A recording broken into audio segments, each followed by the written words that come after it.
السلام عليكم. اليوم عندنا وصفة تقليدية جزائرية 100%. على بالي بزاف منكم راهم ناسيينها. المعقودات تاع الشوفلور، ولا كاين اللي يسميوه طاجين تاع شوفلور. بسم الله. عندي بصلة مع ثوم، حطيت معاهم دجاج تاعي، درت ملح كزبر زيت، حطيت معاهم فلفلة وشوية تاع كركم، حاجة اختيارية، ودرت لها الحمص. قليتها 20 مينوت ومن بعد مرقتها ورجعتها تغلي.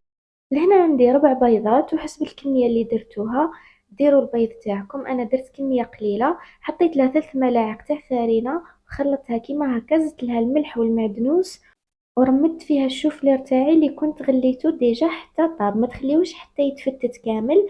نغطيوه بيان بهذه الخلطة، ونكونوا بجهة حطينا الزيت تاعنا تسخن، نحطوه ديريكت يتقلى، نقلبوه على لي دو كوتي حتى يتحمر كيما هكا. متخليوش يحمر بزاف باسكو من بعد يكحال وتجي لاصوص تاعكم صامتة، ما يعطيش منظر مليح، وما القوطة حيجي شوية عيان.